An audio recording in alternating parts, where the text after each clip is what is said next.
长舔共失败。民进党你根本就是官党，有病！这几天各路党公职名嘴全面出笼，围剿馆长，奇怪，这次不是想要低调处理吗？所以整个岛上最牛逼的政治家是陈之汉。馆长就是一个非常成功的台湾中小企业主。台湾这么多外汇存底，就是这一群勇敢又很厉害的中小企业主，到全世界，不管当地怎么样复杂的政经局势，都落地赚钱。其实这就是馆长。Ladies and gentlemen, welcome the host.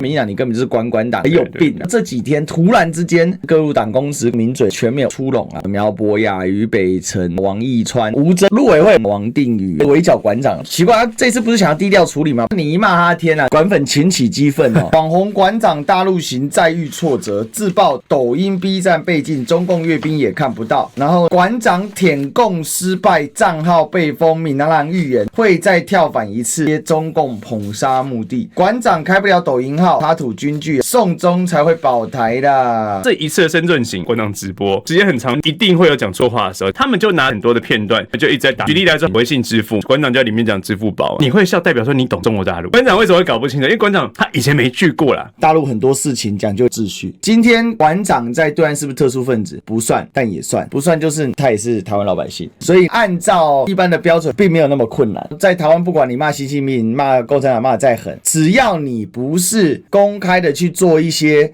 真的会伤害到两岸的事情，大体来说都不会出什么问题，所以你就会看到国台办基本也没把馆长列为台独分子，但是他也有一些状况。毕竟有个东西是禁忌，就是骂高层领导人，尤其你还点名批判习近平，而且是在非常公开的造势场。如果你躲在这里直播骂一骂，都还小事，所以一定会有一个观察期，叫做听其言观其行。那等到这个时间过了之后，自然而然很多事情就比较好处理。而这个观察期有多长多短，没有一定的规定。那这个观察期是官方给的吗？也不算是，很多其实是平台方他们避免卷入一些麻烦。大陆其实最被诟病的言论问题，尤其在网络言论问题，它是层层加严。台湾是相反，上有政策下有对策，因为对岸对媒体的定义跟我们对媒体是完全不同的，所以馆长想做 MCN， 本来法令法规就比较严格敏感，因为对岸的媒体是不可以传谣言，不可以散播错假资讯，宁愿限制传播，也不愿意扩大传播，基于秩序稳定、社会安宁等等。其实这可以理解，因为从中原的历史逻辑来看，只有和平、安定、秩序才会有繁荣，而且重点是秩序嘛。你想，馆长过去骂习近平那么狠，如果你去到对岸只是2次直播，然后就马上跟你说啊，过去都没事了啦，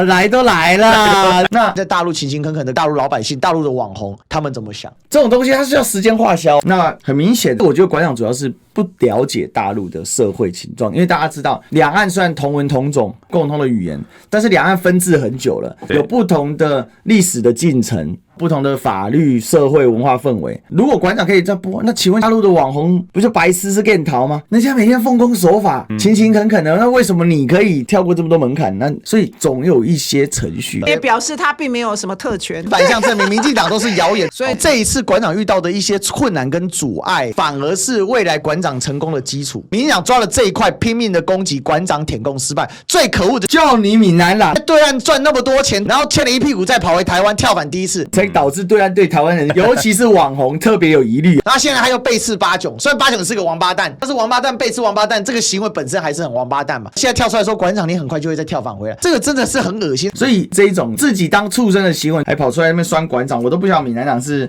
什么样的脸。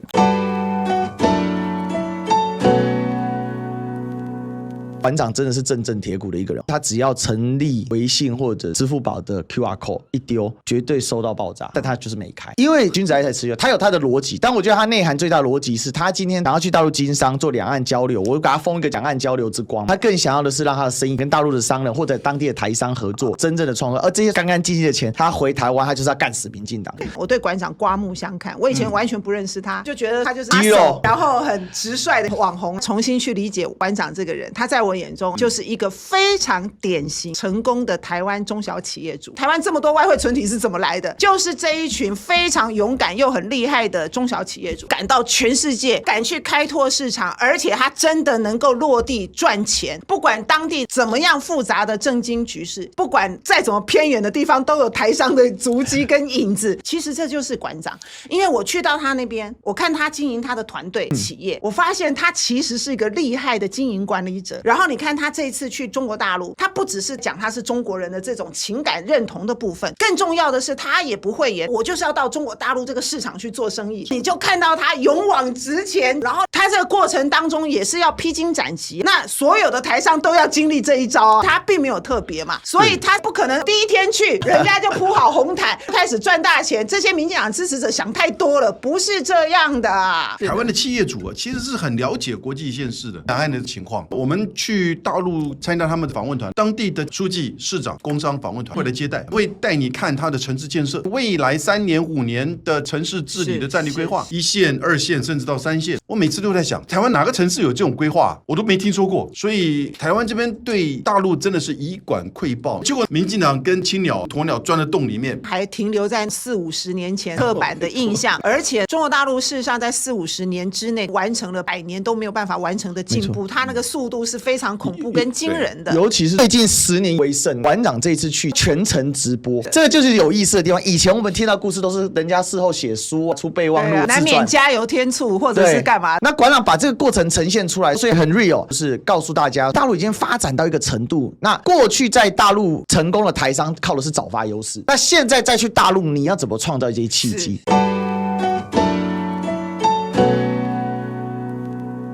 我还是希望馆长这一波之后带动两岸一些正确的交流跟认知，然后大家要比较勇敢的去讨论两岸的事务，而不是单纯用谩骂。包含从反送中之后，我们很多其他的政党都不太愿意站出来讨论两岸之间的事情，反而造成关系越来越扭曲。那我认为对民众来说并不是一个好的结果。现在中共跟中华民国现在政府体制本来就是不一样的，那他们对于自己的政权都会制度有一个特殊的看法。所以今天你台湾任何一个人到了中国大陆去，面对他们网络上言论的审核制度，那就是当地他们政府维持社会稳定要做的事情。那你到那地方基本上就是尊重他们的规则，要么你就不要去。那回到台湾这些没有去的人，这边没有自由，没有干嘛？每一个国家其实他都要尊重他们政府体制的。那台湾式的自由，你颜色对了，你在网络上加对象，你基本上没什么事；但你颜色不对的话，你可能就有事嘛。所以我才一直在讲交流是指大家多理解，降低不确定性，增加信任感。那另外，民进党政府你们应该要有骨气一点。前2天陆委会有公布20位舔共艺人，我觉得面对两岸之间交流，台商、台籍艺人、YouTuber， 他们因为制度不同，会遭受一些权益损害的时候，我们中华民国政府要怎么样站在这些人的背后去支持他们？但没有，现在不是支持，现在是觉得反正你就该死，爱赚红钱你就去，你记得你也没台独，你也没独立建国。好，按照现在的政府体制，你也没有把陆委会拔掉，你就知道现在两岸就是特殊关系的情况之下，你应该要有比较实际的做法去支持我们自己台湾民众，这才是我觉得政府应该去做的事情了。确实了，其实两岸社会制度各种差异，它就是需要透过不断的交流、公开资讯、正向的去看待讨论。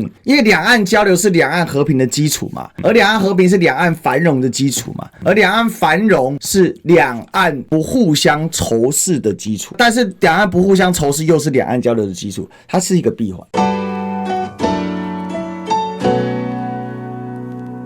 民进党长期的阻隔两岸，很多反民进党的人，他对共产党的恨得更深，好像这个执政的不是民进党是共产党，所以他只能继续含泪含血含恨的投民进党。但我直白讲，民进党就是个骗子，透过骗，透过调动仇恨，透过创造对立，透过抹黑、抹红、抹黄、断章取义，透过这些侧翼、网红、绿媒、名嘴来扭曲事实，让我们互相的仇视，结果自己赚得盆满钵满。最可恶的就是那个中国红熊等博洋，自己家里自己一带一路台商，馆长去现在对岸最多就赚一下大陆粉丝的斗内烟跟酒的赞助，结果就把馆长形容的如此的不堪，难怪馆长会很生气。越舔共越出声，曹兴诚、89民进党每个都舔共的郭玉琴老公在对岸开公司啊，出差过得很爽，更别说现在总统副秘书长何志伟他们家阳信银行那是多久的事情了？柯建铭还可以搞到跟对岸经商闹出纠纷，被香港人告，民进党有任何调查吗？整个共谍充斥的府院党军，最扯的是赖清德贴身的幕僚可以是共谍，共谍像民进党里面械奴，民进党有要反省这件事情吗？没有，每天臭干馆长，臭干任何推行两岸和平的。昨天也是一堆账号跑到我那边骂说什么我在舔共，莫名其妙。我上次去上海就去参加一个研讨会，我带个助理稿费5000人民币刚好够买机票没了，是赚什么？正常两岸民间交流往来，你可以看到一个党从上到下都在骂馆长，真是有病。所以我大陆的网红好朋友王骁，他突然有感而发，台湾最牛逼的政治人物应该是馆长了吧？真的是让人觉得匪夷所思啊。